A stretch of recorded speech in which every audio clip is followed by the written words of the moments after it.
आज के इस क्लास में हम कक्षा 8 के विज्ञान से अध्याय 16 बतलाएंगे और इसका नाम है धातु और अधातु। तो इस पाठ के हम सभी प्रश्न और उत्तर को हम बतलाएंगे। आप लोग वीडियो को शुरू से लेके अंत तक देखिए और चैनल पे नए तो चैनल को सब्सक्राइब करके घंटी को बजा दीजिए। तो चलिए अब हम प्रश्न की ओर बढ़ते हैं।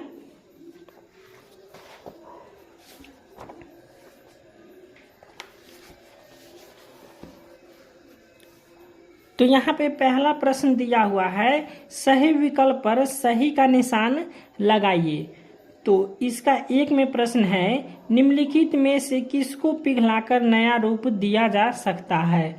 तो किसको पिघलाकर नया रूप दिया जा सकता है, तो वो हो जाएगा लोहा को पिघलाकर जो है सो नया रूप दिया जा सकता है। उसके बाद दो में है, निम्नलिखित में किसको पीटकर चादरों में परिवर्तित किया जा सकता है। तो यहाँ पे हो जाएगा जिंक को पीटकर जो है सो चादरों में परिवर्तित किया जा सकता है। उसके बाद तीन में है, निम्नलिखित में से किसको पतले तार में परिवर्तित किया जा सकता है। तो पतले तार में परिवर्तित किया जा सकता है, सोना को जो है सो पतले तार में परिवर्तित किया जा सकता है। उसके बाद चार में है, निम्नलिखित में कौन सी धातु मानव रक्त में पाई जाती है। तो मानव रक्त में जो पाए जाते हैं वो है लोहा, जो है सो मानव रक्त में पाई जाती है।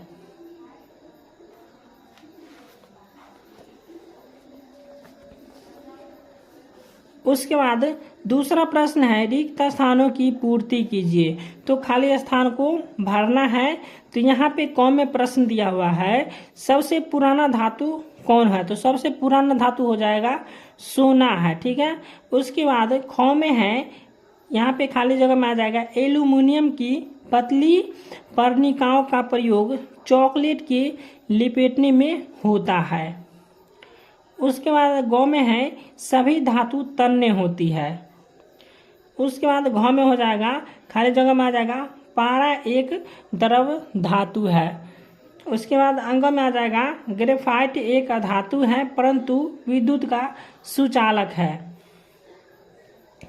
तो यहाँ पे तीसरा प्रश्न दिया हुआ है, यदि कथन सही है तो टी लिखें यानी कि ट्रू हो जाएगा, और उसके बाद यदि गलत है तो कोष्टक में एफ लिखिए। तो चलिए इसको हम बतला देते हैं।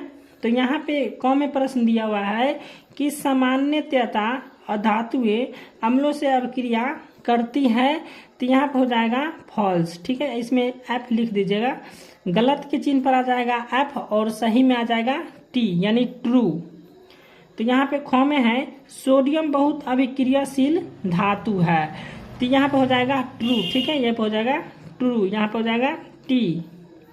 उसके बाद गौ में है, कॉपर जिंक सल्फेट की विलयन से जिंक विस्थापित करता है।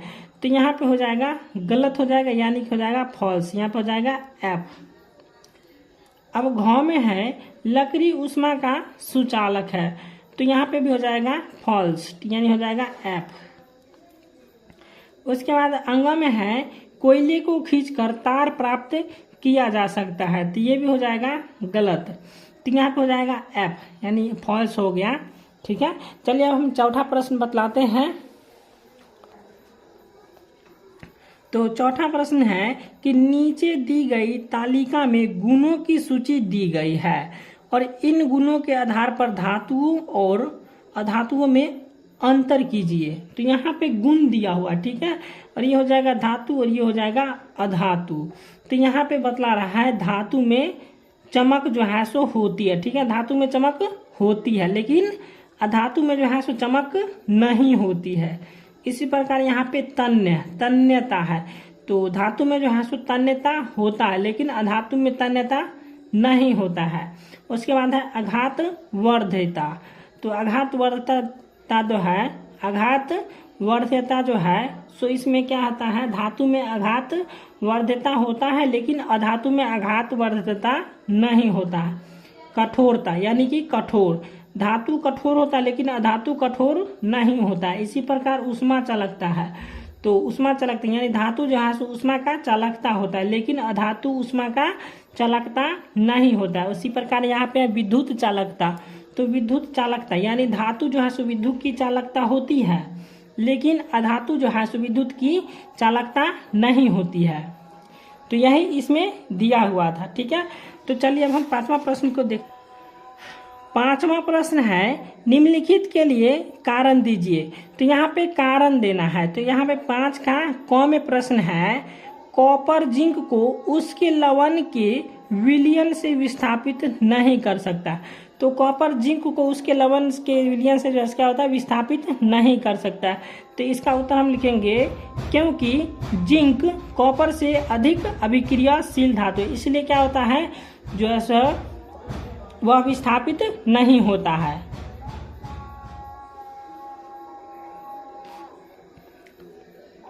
अब 5 का ख में प्रश्न है, फास्फोरस को पानी में रखते हैं जबकि सोडियम और पोटासियम को मिट्टी के तेल में रखा जाता है, ऐसा क्यों होता है, कारण दीजिए। तो इसका उत्तर हम लिखेंगे क्योंकि फास्फोरस हवा से अभिक्रिया कर जल उठाता है, इसलिए उसे जो है सो पानी में रखा जाता है, जबकि सोडियम जो है और पोटासियम जो है सो पानी से अभिक्रिया न करके इसके लिए जो है सो इसे मिट्टी के तेल में रखा जाता है। चूंकि यहाँ पे सोडियम पे जो है सो पानी में डालिएगा तो ये ब्लास्ट हो जाएगा। ठीक है, इसमें आग उत्पन्न हो जाता है, इसलिए इसको है सो किरासन तेल में डुबा के रखा जाता है।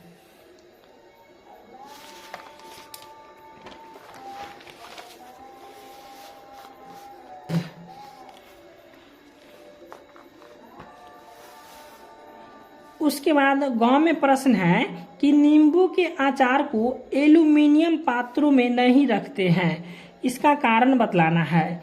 तो नींबू के अचार को हम एल्यूमिनियम पात्र में क्यों नहीं रखते हैं, चलिए इसका हम उत्तर देते हैं क्योंकि नींबू के अचार में अम्ल होता है जो एल्यूमिनियम धातु के साथ अभिक्रिया करके हानिकारक लवण हाइड्रोजन गैस बनाता है। इसलिए क्या होता है कि नींबू के अचार को क्या कहते हैं, एल्युमिनियम के पात्र में नहीं रखा जाता। ठीक है, क्योंकि वह अभिक्रिया करके हानिकारक लवण और हाइड्रोजन गैस बनाता है।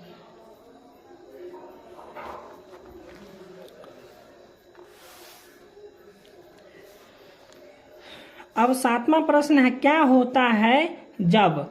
तो क्या होता है जब, चलिए इसको हम देखते हैं। यहाँ पे 7 का क में है, मैग्नीशियम रिबन के दहन के फलस्वरूप प्राप्त राख को जल में घोला जाता है और इसी में लाल लिटमस पत्र डाला जाता है। तो क्या होता है, तो चलिए इसको हम पढ़ते हैं तो पता चल जाएगा कि मैग्नीशियम जलाने पर ऑक्सीजन के साथ अभिक्रिया करके मैग्नीशियम ऑक्साइड बनता है, जो जल के साथ अभिक्रिया कर मैग्नीशियम हाइड्रोक्साइड बन जाता है, जो क्षारीय गुण वाला होता है, अतः यह लाल लिटमस को नीला कर देता है। ठीक है, तो समझ गए होंगे।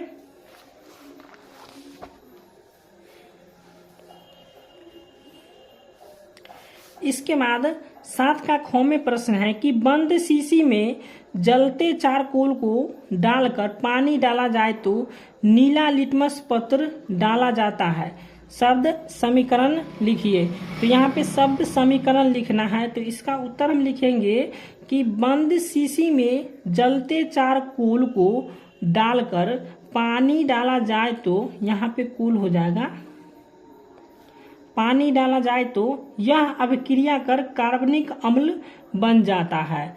तो बंद शीशी में जलते चारकोल को डालकर पानी डाला जाए तो क्या करता है, यह अभिक्रिया करके कार्बनिक अम्ल बन जाता है जो अम्लीय गुण वाला होता है, अतः इसे नीला लिटमस डालने पर लाल हो जाता है।